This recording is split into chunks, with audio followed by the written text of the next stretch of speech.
Қайырлы күн, эфирде Айбат жаңалықтары. Студияда Жалғас Сенұлы, студия аудармада Жансұлу Ерланқызы. Дүйсенбілік топтамада көретіндеріңіз.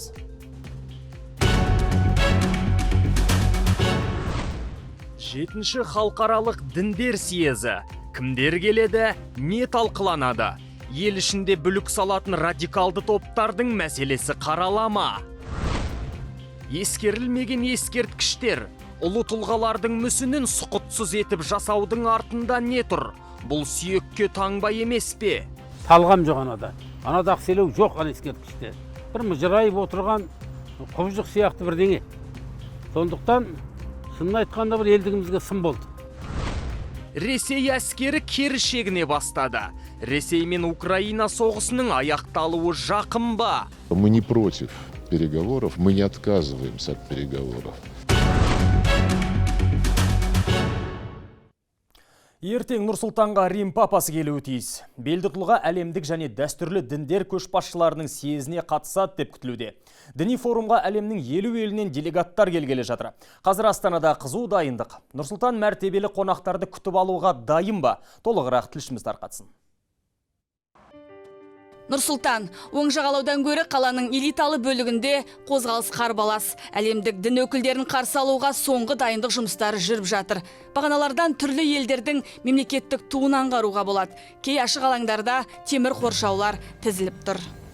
2018 жылы әлемдік дін өкілдері дәл осы бейбітшілік және келісім сарайында бас қосқан еді. Ал биыл съез 2 күн қатарынан тәуелсіздік сарайында өтеді деп жоспарланып отыр. Пирамидада ертең съез хатшылығының отырысы өтеді, ал оған сенат спикері Мәулен Әшімбаев төрағалық етпек.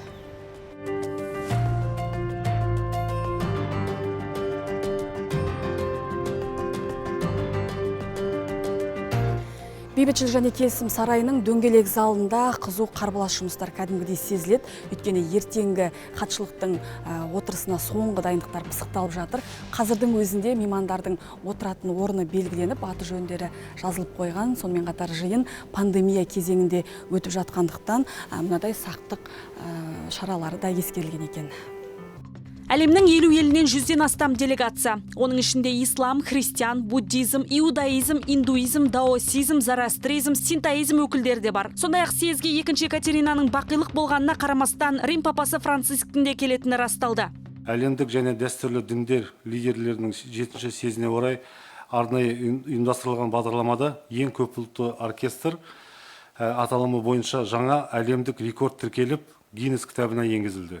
Ал шет елдерден келетін қонақтың әрқайсысына аудармашы әрі гидтің қызметін атқаратын мамандар бекітілген. Олар мейманның табаны біздің елге тигеннен бастап кеткенге дейін қызмет көрсетеді. Мысалы, маған өз басыма Пакистанның бас имамын алып жүру бұйырды. Яғни ертең Құдай бұйырса сол кісіні қарсы алып, осы біздің мына елордамызды көрсетіп, саммитке апарып, бәйтерек, жаңағы пирамида сияқты біздің мақтанатын жерлерімізді көрсеткенде мен ол кісінің қасында жүреміз. Съез барысында қоғамдағы өзекті тақырыптар қаузалады деп күтілуде. Рухани және адамгершілік құндылықтарды нығайтудағы діндердің рөлі. Дін лидерлері мен мемлекет қайраткерлерінің экстремизм, радикализм және терроризмге қарсы қосқан үлестері туралы айтылады. Сондай-ақ әйелдердің әлеуметтік мәртебесі де сөз болмақ. Айғаным Достанбай, Заманбек Үсенбеков, Айбат жаңалықтар қызметі. Дәл осы діндер съезі басталатын алғашқы күні елімізге Қытай басшысы мемлекеттік іс-сапармен келеді. Си Цзиньпиннің Қазақстанға сапарлайтынын Ақорда растады. Хабарламаға сенсек, Қытай Халық Республикасының төрағасы бізге президент Қасым Жомарт Тоқаевтың шақыртуымен жол тартады. Тараптар Қазақ-Қытай стратегиялық серіктестігін жан-жақты нығайтудың жолдарын талқылайды. Келіссөздерден кейін бірнеше екіжақты құжаттарға қол қою жоспарланған. Еліміздің бірнеше өңірінде өршіген өрт жанға да малға да айтарлықтай залал әкелді. Ең ірісі Қостанай облысында болғаны белгілі. Аймақ басшылығы тілсіз жаудан қанша 4 түлік малдың өлгенін хабарлады. Аманқарағай, Озерное және Лесное ауылдарында өрт салдарынан 30 бас ірі қара, 2 бас ұсақ мал, 105 бас шошқа, 130 үй құсы өртеніп кеткен. Облыстық ветеринария басқармасы тек үй хайуанаттарының шығынын айтты. Жойылған жабайы аң құстарды есептеу аса қиын. Белгілісі экологтардың айтуынша, өңірдің эко жүйесін қалпына келтіруге 70 жылдан 150 жылға дейін уақыт кетеді. Ал осы от пен жалынның ортасында төнген қауіпке қарамастан күн түн демей жүгіретін өрт сөндірушінің жалақысы қанша? 115 мың теңге. Өкініштісі төтеншеліктер осы айлыққа өмір сүруге мәжбүр. Өрт сөндірушілерінің еңбек ақысы қашан көтеріледі? Қостанайдағы өрттен кейін қадірі артқандай болған бұл саланың мамандарына қамқорлық жасала ма? Жансұлу Жиенқұл өздерімен тілдесіп қайтты.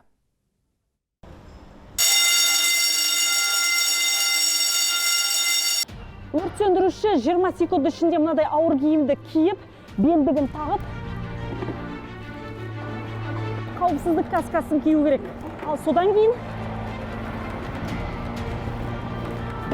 тез арада оқиға орнына жетуі тиіс. Қарап тұрсаңыз, төтеншеліктердің киімі ғана емес, жұмыс жүгі де ауыр. Дабыл қағылса, жалақы мардымсыз еді деп қарап отыруға болмайды. Еліміздегі 19 мыңнан астам өрт сөндіруші басын қатерге тігіп, от пен өрттің ортасында жүр. Нұрсейіт Жұпар әскерден келген соң осы саланы таңдаған. 4 жыл өтті. Сержанттың алатын айлығы 140 мыңнан аспапты. Қаншама айтылып отыр, қаншама жерлерде. Бірақ соғалып қалып кетіп отыр. Атқарылмай қазіргі жағдайда пәтерсізбіз. Тек мен емес, бұнда жұмыс істеп жатқан бүкіл гарнизонда, тек Астана қаласы емес, барлық Қазақстан бойынша өрт сөндірушілердің жағдайы өте төмен қарастырылған. Дәл қазіргі уақытта жұмысқа енді тұрған өрт сөндіруші 115 мың теңге жалақы алады. Ал 20 жыл еңбек өтілі бар қызметкерлердің айлығы 200 мың теңгеден сәл ғана асады екен. Тұрмыс жағдайына назар аудару қажет. Қалалық жерлер болатын болса ипотекаға қолжетімділік, ал ауылдық жерлер болса өздеріне үй салып алуға, үй жайын кеңейтуге мемлекет, үкімет, жергілікті әкімдер көмек көрсетуі керек. Қостанай облысындағы орман өрті кезінде төтеншеліктердің тапшылығы анық байқалды. Өйткені өңірлерден қосымша күш сұрауға тура келді. Статистикалық мәліметтерге жүгінсек, былтырдың өзінде төтенше жағдайлар қызметіне 5 мыңнан астам маман тапшы болған. Себебі екінің бірі қауіпке басын тіге алмайды және жалақысы аз. Я хочу вам сказать одно, что на сегодняшний день... Бір нәрсені ғана айта аламын. Барлық күш құрылымдарының жалақысын теңестіру, яғни өрт сөндірушінің жалақысын полиция қызметкерінің, ұлттық қауіпсіздік комитеті қызметкерінің жалақысымен теңестіру. Осылайша олардың жалақысын бірдей ету жоспарлануда. Министрлік өткен аптада осылай деді. Алдымен жауапты орган үкіметке ұсыныстар дайындайды. Содан талқыланады. Одан кейін барып қана нәтижесі белгілі болады. Бірақ өрт сөндірушілердің айлығы қашан және қаншаға көтеріледі белгісіз. Жансұлу Жиенқұл, Ермек Махметов, Айбат, жаңалықтар қызметі.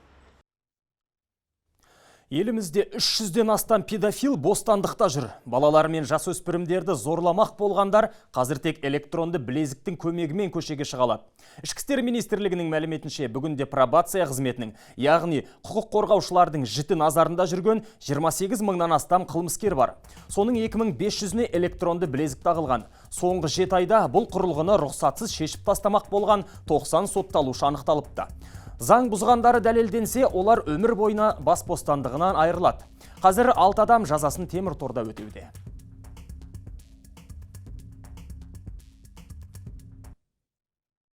Электронды білезіктердің көмегімен күн сайын сотталушының жүріп тұруы қадағаланады. Егер сотталған адам сағат 22:00-ден кейін тұрғылықты жерінен шықса, онда полиция қызметкерлері сотталушыға қоңырау шалып, үйге оралуын талап етеді. Бұл сотталушылардың қайта қылмыс жасауының алдын алуға мүмкіндік береді. Тоқаев өткен жолдауда отбасында ойран салатындарға жазаны күшейтетін кез келді деп ашық айтты. Біз бұл тақырыпты тікелей эфирде талқылап көрмекпіз. Дәл қазір бізбен үкімет дағдарыс орталығының әлеуметтік қызметкері Амина Байтишева байланыста. Кеш жарық, Амина ханым. Кеш жарық. Бірден сұраққа көшсек, мынау жасыратын емес, отбасында көбіне қысым көретін әйелдер мен балалар. Құқық қорғау органдары іс қозғаған күннің өзінде мәселе соңына дейін жетпей жатады. Себебі не? Енді аяғына дейін жетпейтін себебі біздің тәжірибеде көбінесе жәбірленуші өзінің күйеуін арызынан бас тартады. Бас тарту себебі біріншіден ол өзінің күйеуінен қорқады. Сол жақтан шыққаннан кейін маған одан бетер зорлық зомбылық көрсете ма деп арызынан бас тартады. Екіншіден, аяғына дейін жеткізбеу себебі бұл кешіру, ал үшіншіден татуласуына байланысты болады. Көбінесе қазіргі таңда көбінесе татуласуына байланысты арыздар сотқа қарай жетпей жатыр. Рахмет. Мынау отбасындағы әлімжеттіктің ауыр жеңілдігіне байланысты түрлері бар. Қазір әкімшілік жауапкершілікке жататын қандай тұрмыстық зорлық түрлерін қылмыстық іске жатқызу керек сіздің ойыңызша? Заңға қандай өзгеріс қажет былайша айтсақ? Енді айтатын болсақ, қылмыстық кодекске тұрмыстық зорлық, зомбылық енсе жақсы болар еді. Тек қана ескерту мен айыппұлмен ғана шектелмей, қоғамдық жұмысқа да тартса, және де жаза қатаң түрде болса, соны заңда қарастыру керек. Көп рахмет. Отбасы шағын мемлекет. Әр жанұяда береке болмай, мемлекет түзеледі деп сену бос әурешілік шығар. Мен ескерте кетейін, бізбен тікелей байланыста болған Үміт дағдарыс орталығының әлеуметтік қызметкері Амина Байтишева. Көп рахмет сізге, Амина ханым. Дәл қазір аздаған жарнама, одан кейін көретіндеріңіз. Елімізде электр қуатын долларға сатып алып отырған қай ауыл? Шалғай өңірлер не себепті көрші елге қол жайып жарық сұрап отыр? Қырғызстаннан тәуелді болып алып жатырмыз. Ең жоғары межгосударственный неменен тарифпен алып жатырмыз. Қырғызстанға бір адам апарып өткізу үшін шекарадан өту керек. Ресей әскері кері шегіне бастады.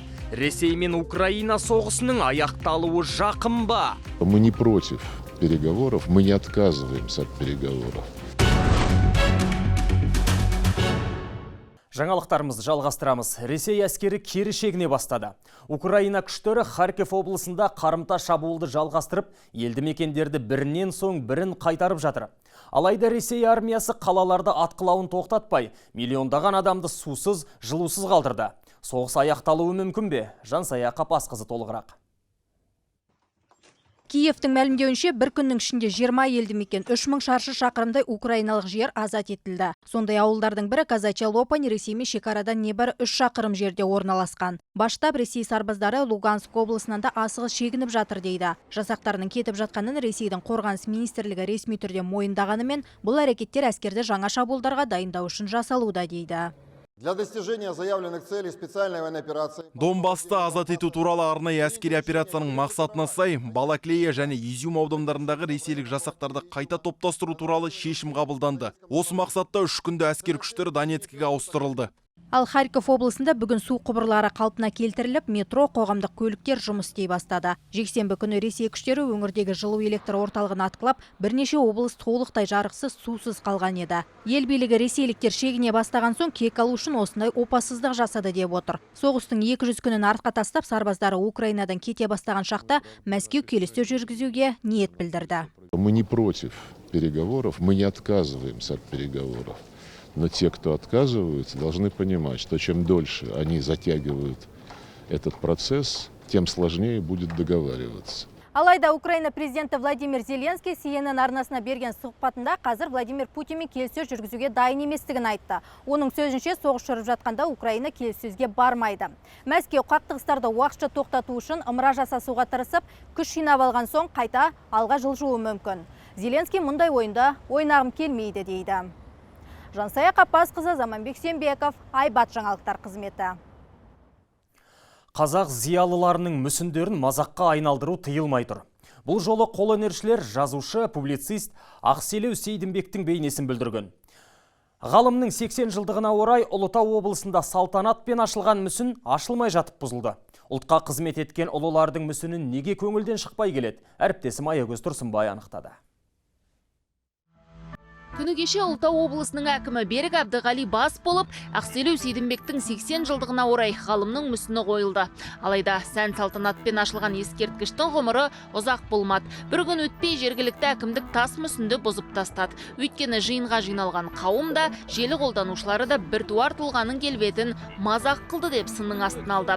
Ақын Несіпбек Айтұлы ескерткішке кім тапсырыс берсе де, бұл әкімдік пен үкіметтің жауапкершілігі деп есептейді. Бұл ел алдындағы біз өзіміздің жақсыларымызды құрметтей алмайтындығымыздың мынау зиялы қауымды, әсіресе ұлтқа қызмет еткен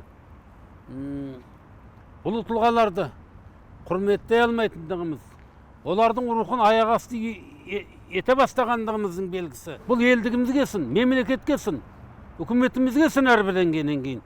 Ақселеудің 80 жылдығын өткізе алмау деген не масқара? Әкімдік ескерткіш ешқандай комиссиядан өтпеген, тіпті оның эскизін де көрмедік деп ақталды.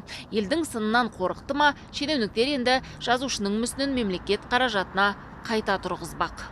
Бұл ескерткішті Ақселеу Сланұлының інісі Асылхан Сейдімбек өз қаражаты есебінен жасатып, барлық құжаттары дұрыс екенін жеткізген. Алайда бүгінгі күні жаңадан ашылған ескерткішке қатысты азаматтар тарапынан бірқатар наразылықтар туындауда. Ақселеу мүсіні менің де көңілімнен шықпады. Осыған орай ескерткішті тапсырыс берушілерге қайтару туралы шешім қабылданды. Бізде бұндай қыруар қаражатқа салынып, кейін сынға шыдамай бұзылған ескерткіштер аз емес. 3 жыл бұрын Шығыс Қазақстан облысында Мәншүк Мәметованың ұсқынсыз ескерткішіне шу шыққан еді. Халықтың қаһарына іліккен Абай Михайлес ескерткіші тағы бар. Өкініштісі сол, бұзылған ұлылардың бейнесі кейін қоқыста аяқ асты қалады. Қазақстанда өте талантты дейтін мүсіншілер саусақпен санарлық қана. Мысалы, шет елдерге барғанда түрлі мүсіндерді көріп жүрміз ғой. Олардың образдары керемет ашылған. Осындай таланттыларға тапсырыс беру дұрыс сияқты деп ойлаймын. Бұл жерде әрине үлкен қаржы мәселесі бар шығар, уақыт мәселесі бар шығар, енді әртүрлі факторлар болады ғой. Мынадай бір мүсінді салу үшін кемінде 15-20 миллион теңге қаражат қажет. Мүсінді салтанатты ашқаннан соң ол әкімдікке тапсырылады. Яғни мүсіннің маңайын абаттандыру, күту жұмыстары барлығы да атқарушы биліктің міндеті. Ал бүкіл елдің наразылығын туғызғасын бұзылған Ақселеу Сейдімбектің мүсіні қайтадан қашан тұрғызылатыны белгісіз. Айгөз Тұрсынбай, Нұрсұлтан Сәулет, Айбат, жаңалықтар қызметі. Ал Қарағандының дәл іргесінде жерленген Алашорда үкіметінің белді өкілі Әлімхан Ермековтің зираты қараусыз қалды. Мемлекет қарауындағы қорым деген аты болмаса, ұлы тұлға жерленген жерге бару да, оны табу да қиын. Оған жеткенше қоқыстан аяғыңыз сүрініп, тынысыңыз тарылады. Шекарамызды қорғап, егемендігімізді қайтару жолында құрбан болған алып тұлғаның мәңгілік мекеніне неге мән берілмей келеді? Өңірдегі тілшіміз анықтап көрді. Қарағандының дәл іргесіндегі бұл қорымда қазақтың әйгілі тұлғасы, Алаш партиясының ірі өкілі Әлімхан Ермековтің зираты бар. Аңыз адамның жерленген жерін тек мынадай қабырғаға бояп жаза салған жазулар арқылы ғана табуға болады. Егер қазақтың аяулы перзенті еді деп Құран бағыштауға барсаңыз, бірден көңіліңізге аяныш орнайды. Ол қайраткердің қиын тағдырын ойлағаннан емес, зиратқа апарар жолдың барлығында шашылған қоқысты көргенде туындайтын ой.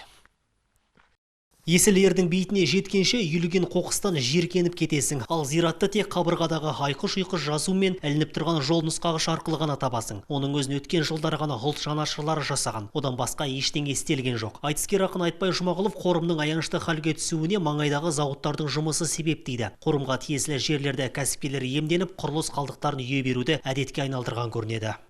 Неше жыл ана қорғанды қозғай алмадық қой енді.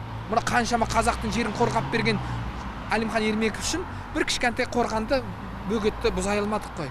Соны уақыт келді. Жаңа Қазақстан деп жатыр, енді білмеймін, жаңа ма, ескі ма. Бұл манкеш батысы босып жүрген үйсіздер мен маскүнемдердің мекеніне айналған. Ал әкімдіктегілер қараусыз қалған қорымды қалпына келтіру тек келесі жылдың еншісінде дейді. Зират шарбағын 700 метрге дейін кеңейтіп, қорым айналасын абаттандырып, тіпті келушілер тынығып кететіндей саябақ жасаймыз деп сендірді. Осы жерде гүлзар аллея жасап, абаттандыру жұмысын жасап, осыны қалпына келтіреміз деген ойымыз бар. Іске сәт, Алла жар болсын. Бүкіл халық қолдайды деп сенім білдіреміз. Айтпақшы, кейбір шенеуніктер Алаш ардақтысын басқа жаққа қайта жерлеу керек дегенде ұсыныс айтып елді шошытқан. Ал ұлт жанашырларының қорым аумағын өзіміз ретке келтіреміз дегендеріне де біраз уақыт өтті. Азамат Серхан, Еркеұлан Тойболдин, Айбат, жаңалықтар қызметі. Ал Жамбылда бір ауыл мен 2 әскери бөлім Қырғызстанға тәуелді болып отыр. Меркі ауданы Жауғаш Батыр ауылының халқы электр жарығын көрші елден қымбатқа сатып алуға мәжбүр. Айтуларынша, электр энергиясы үшін әр үй айына 15-20 мың төлейді екен. Жаңа Қазақстанның жұрты неге жарықты сырттан сатып алуға мәжбүр? Данияр Әлімқұл анықтап көрді. Жауғаш Батыр ауылы Тараз бен Алматыны жалғайтын жолдың бойында жатса да қараусыз қалғандай. Адам саны 200-ге жетпейтін ауыл инфрақұрылым игілігінен ада. Онсыз да мектебі мен медбекеті жоқ ауыл 16 жылдан бері қуат көзін қырғыздардан сатып алады. Қырғызстаннан тәуелді болып алып жатырмыз. Ең жоғары межгосударственный неменен тарифпен алып жатырмыз. Қырғызстанға бір адам апарып өткізу үшін шекарадан өту керек. Ояққа барып долларға айырбастап, оны жаңағы қайттан сомға айырбастап өткіземіз. В общем, қиын күнкөріс болып жатыр бізде ауылда. Кішкене жел тұрса өшіп қалады, замыкать етеді, Қырғызстан өшіріп тастайды. Одан кейін 2 күн свет жоқ, 3 күн свет жоқ. Соның өзінде 150 мың, 160 мың, 15 мың, 20 мыңнан айлық светке төлеп жатырмыз. Аймамай. Бір үй 15 мың, 20 мыңнан төлейміз.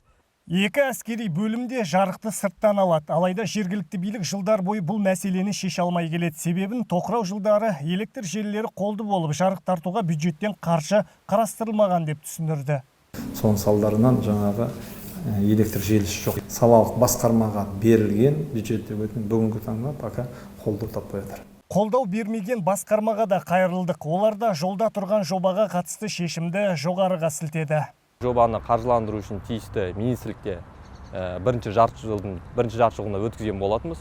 Бүгінгі күнге министр тараптарынан әлі қолдау табылмай отыр. Қолдау табылған жағдайда аталған елді мекенді және Жауғаш Батыр елді мекенде орналасқан 2 погран бөлімшелерін тұрақты электр энергиясымен қамтамасыз етілетін болады. Ауылда, ауданда, тіпті аймақ атқамінерлері де министрліктің мақұлдауына мұқтаж. Жауаптылар жарыққа жармай отырған халықтың мәселесі алдағы 1-2 жылда шешіледі деп үміттенеді. Данияр Әлімқұл, Айбат, жаңалықтар қызметі. Шымкентте қоқысқа төленетін тариф 2 есе өсуі мүмкін. Алайда ақысы көтерілгенмен қаланы таза деп айтуға келмейді. Тұрмыстық қалдықтардан көшеде аяқ алып жүру мүмкін емес. Қоқыс неге жиналмайды? Жауаптылар не дейді? Шымкенттегі әріптесім себебін білді. Шымкент көшелері соңғы 1 айдан бері қоқыс алаңына айналды. Қай бұрышқа қарасаң да қолқаны алып қап-қап болып үйілген қалдықтар. Ал оның арасында балалар ойнауға мәжбүр. Қала тұрғындары болса, жұмысшылары жеткенше шашылған қалдықтарды жинаудан шаршадық дейді. Мусордың бәрі көшемен көше шашылып жатыр. Ит, құс, мысық шығып алып барлығын шашады. Тұрғындарды күніге азанда тұрғызып бәрін қайта жинатудамыз. Адам жетіспейді, техника жетіспейді, саярка жетіспейді деген сылтауларды айтады. Енді қазір адам күшінің жетіспеуі мүмкін емес. Біздің мына мұсорымызды көшемізге әр пятница күні алып кететін. Пятница күні шығарамыз, мына 10, 17, 20 күнге шейін тұрады. Мына көшеде кім көп, майда балдар көп. Кешке қарай әрқайсының ұстайтыны бар. Қашанға аңдып отырасың? Тұрғындар сөзінше компаниялар қоқыс үшін ақшаны уақытында төлеттіруді ұмытпайды екен. Ал әкімдік өкілдері болса қалдықтың жиналмауының бір себебін сол тариф төмендігінен көреді. Бірінші кезекте мен өзім ойлаймын, бұл жердегі мынау солярка жанармай солярка бағасының қымбаттап кетуі болды. Қазір ретке келтірді. Қазір 230 теңгеден литріне солярка құйып жатыр. Екінші мәселе осы компаниялардың басшыларының екінші айтқаны тариф мәселесі. Тариф мәселесі бізде Шымкентте бүкіл Қазақстан бойынша ең төменгі тариф. Айта кетейік, қаладағы бүкіл аудан қоқыс астында жатыр. Мәселе шешіліп жатыр деген әкімдік өкілдері тариф 2 есе өсуі мүмкін дейді. Бұған дейін айына 150-200 теңге беретін шымкенттіктер енді қоқыс үшін бір тұрғынға 300-500 теңгеден төлеуі мүмкін. Басым бөлігі көп балалы отбасыдан тұратын шымкенттіктерге бұл қымбатшылық тағы да қалталарын қағайын деп тұр. Назерке Үкібасова, Эльдар Жунусканов, Айбат, жаңалықтар қызметі.